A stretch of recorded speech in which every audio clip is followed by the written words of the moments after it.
నమస్తే ఫ్రెండ్స్, నేను మీ money. Welcome back to మీతో మీ నేస్తం. శ్రావణ మాసంలో వచ్చే 2వ శుక్రవారం రోజు అందరూ వరలక్ష్మి వ్రతాన్ని చేసుకుంటారు. నేను కూడా ఆ తల్లి వ్రతం చేసుకున్నాను.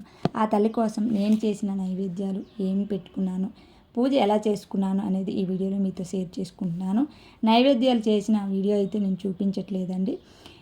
నేను ఏం పెట్టుకున్నాను, పూజ ఎలా చేసుకున్నాను అయితే ఈ వీడియోలో మీకు షేర్ చేసుకున్నాను. అవన్నీ పెట్టడానికైతే టైం ఉండదు కదా, అందుకే నేను నైవేద్యాలను అయితే ఎలా చేసుకున్నాను చూపించట్లేదు. వీడియో అనేది మొదటి నుంచి తీయలేదండి, మొదటి నుంచి నాకు అవ్వలేదన్నమాట.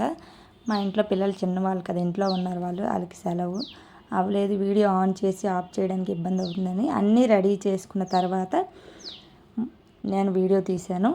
అలాగే ముందుగా టేబుల్ లాగా అరేంజ్ చేసుకున్నాను. దాని మీద ఒక క్లాత్ వేసి దానిపైన కలశం పెట్టేసి, కలశం మీద కొబ్బరికాయ పెట్టి అమ్మవారి విగ్రహం రూపుని దానికి పెట్టాను అనమాట. పెట్టేసి ఈ విధంగా నేను అలంకరణ చేశాను. 2 జాకెట్ పీసులు తీసుకొని చీరలా తయారు చేశాను.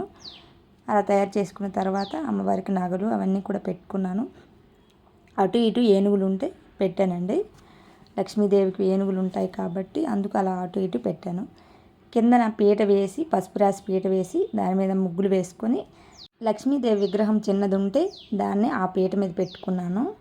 పెట్టుకొని ముందు ఆ విగ్రహం ముందు అనమాట పసుపు గౌరీదేవిని చేసుకొని పూజ అనేది చేసుకున్నాను. అలాగే పక్కన వినాయకుడిని, మనం అమ్మవారికి ఎడమ వైపున వినాయకుడిని పెట్టుకోవాలి కదా, వినాయకుడిని పెట్టుకొని అక్కడ కూడా దీపం వెలిగించుకొని మొదటగా వినాయకుడి పూజ చేసుకోవాలి. వినాయకుడి పూజ చేసుకున్న తర్వాత అప్పుడు మనం ఆ లక్ష్మీదేవిని పూజించుకోవాలి. నేను ఈ విధంగా వినాయకుడిని దీపం పెట్టేసి పూజ చేసుకొని అమ్మకు పసుపు కుంకుమ వేసుకొని అలాగే అష్టోత్తరాలు చదువుకుంటూ కుంకుమ పూజ చేసుకున్నాను. అలాగే అమ్మ కోసము నేను 12 నైవేద్యాలు చేసి పెట్టానండి. అందుకే పూజ అనేది చాలా లేట్ అయిపోయింది. అవేంటో ఇప్పుడు మీకు చెప్తాను. ఆ అమ్మకు పెట్టుకున్న నైవేద్యాలు ఏంటంటే, 1 పులిహోర చేసుకున్నాను, 2ది దద్దోజనం, 3 శనగలు, 4 లడ్డు, 5 గారెలు, గారెల్లో పాకం గారెలు అలాగే కారం గారెలు 2 చేసి పెట్టాను.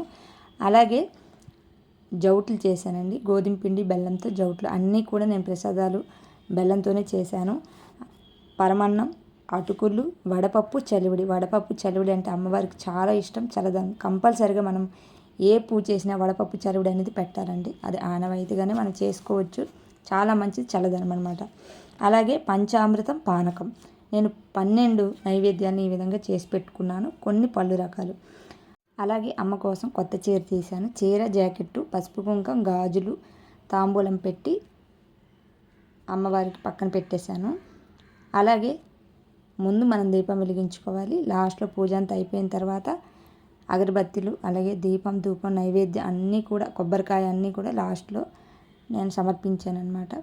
ఈ విధంగా పూజ చేసుకున్న తర్వాత లాస్ట్లో ఆ తల్లికి హారతి ఇచ్చేసి, ఏకహారతి అలాగే కర్పూర హారతి, 2వ హారతిని కూడా ఇచ్చేసి పూజను నేను ఈ విధంగా చేసుకున్నాను. ఈ పూజ ఎలా అనిపించిందో కామెంట్స్లో తెలియజేయండి. మన ఛానల్ ఎవరైనా ఫస్ట్ టైం చూసినట్లయితే తప్పకుండా సబ్స్క్రైబ్ చేసుకొని సపోర్ట్ చేయండి. ఇది ఉదయాన్ని పూజ అండి. సాయంత్రం పూజ ఈ విధంగా చేసుకున్నాను. ప్రసాదాలన్నీ తీసేసానండి. అలాగే నేను చెప్పడం మర్చిపోయాను, ఒక ముగ్గురికి నేను తాంబూలం పెట్టాను. నాకు కూడా ఒక ముగ్గురు పెట్టారని తాంబూలాలు. నేను పెట్టాను, వాళ్ళు పెట్టారనమాట. అలాగే నేను సాయంత్రం పూట ఏం చేశానంటే, దీపం వెలిగించుకొని మళ్ళీ ఒక నైవేద్యాన్ని చేసి పెట్టాను. అదే రవ్వ ప్రసాదం చేసి పెట్టాను అనమాట సాయంత్రం పూట. ఇలా దీపం వెలిగించుకొని ప్రసాదం అంతా పెట్టేసి గుడికి వెళ్ళామండి, వేణుగోపాల స్వామి గుడికి. ఇక్కడ చాలా ఫేమస్ అనమాట బొబ్బిల్లో వేణుగోపాల స్వామి గుడి అంటే. అది రాజులు కట్టించిన గుడి అనమాట. గోపురం లోపలికి వెళ్ళగానే గుడి పక్కన కృష్ణుడి విగ్రహం ఉంటుంది. పాము పగడ మీద స్వామివారు నిలబడినట్టు కృష్ణుడి విగ్రహం ఉంటుంది. అక్కడ లైటింగ్ ఉంటుందండి. మిగతా ఎక్కడైతే పెద్దగా లైటింగ్ ఉండదు, మనకు తీయడానికి కూడా చూడండి అసలు కనిపించవన్నమాట. మేము నైట్ వెళ్ళాం కాబట్టి అసలు 7:30 ఆ టైం అప్పుడు వెళ్ళే మందికి కనిపించట్లేదు సరిగ్గా. చాలా పురాతన ఆలయము, రాజులు కాలం నాటి ఆలయం అనమాట ఇది. ఈ బొబ్బిల్లో కోట ఎంత ఫేమస్, ఈ గుడి కూడా అంతే ఫేమస్. మీరు బొబ్బిలి వచ్చేటప్పుడు ఎప్పుడైనా కూడా ఈ వేణుగోపాల స్వామి గుడిని దర్శించుకొని వెళ్ళండి. చాలా చాలా బాగుంటుంది. లోపల కూడా మాకు నైట్ అయిపోయింది కాబట్టి నాకు తీయడానికి ఎక్కడ అవ్వలేదు. లోపల కూడా చీకటిగా ఉంటుంది. ఒకసారి ఎప్పుడైనా మీరు వచ్చేటప్పుడు దర్శించుకోండి. అలాగే ఇంకోసారి నాకు అవకాశం ఉంటే ఆ వీడియో తీసి నేను పెడతాను, ఫుల్ వీడియో అనేది మొత్తం కూడా. స్వామివారి ఆ గుడి లోపల మొత్తం గోపురాలన్నీ కూడా నేను తీసి పెడతానండి. చాలా చాలా బాగుంటుంది ఆ గుడి అనేది. మేము సాయంత్రం అక్కడ లక్ష్మీదేవి ఉంటుంది, అక్కడికి వెళ్ళి దర్శించుకున్నాం.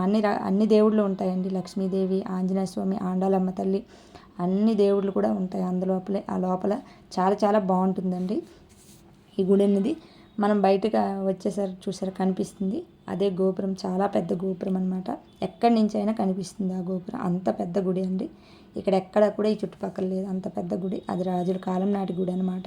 మేము వెళ్ళి ఆ స్వామిని అలాగే ఆ లక్ష్మీదేవిని దర్శించుకున్నాము. సాయంత్రం పూజ అనేది ఈ విధంగా అయిపోయింది. నెక్స్ట్ డే మార్నింగ్ పూజ అండి. శనివారం రోజు ఉదయాన ఇవన్నీ కూడా తీసేసాను. నేను తీసేసి ఒక్క తల్లి దగ్గర మాత్రమే, అదే కలశం పెట్టుకున్నాం కదా ఈ అలంకరణ, అక్కడ మాత్రమే దీపం వెలిగించేసి అమ్మవారికి పెరుగన్నం పెట్టాలంట శనివారం ఉదయం. అందుకోసం నేను పెరుగన్నం చేసి అమ్మవారికి పెట్టాను. ఈ విధంగా శనివారం కూడా పూజ చేసుకున్నానండి. దీపాలన్నీ మనం వెలిగించుకున్న తర్వాత ఇలా అమ్మవారికి నైవేద్యం పెట్టుకుని దీపం కొండెక్కిపోయిన తర్వాత ఇవన్నీ కూడా శనివారం ఉదయాన్నే మనం తీసేయాలి. 12 లోపు మొత్తం కూడా ఇవన్నీ కూడా తీసేసి పక్కన పెట్టుకోవాలి. ఈ విధంగా మనం పూజను అనేది వరలక్ష్మి వ్రతం చేసుకోవాలండి. నా పద్ధతి ప్రకారంగా అయితే నేను ఈ విధంగా చేసుకున్నాను. మీరు ఎలా చేసుకున్నారో కామెంట్స్లో తెలియజేయండి.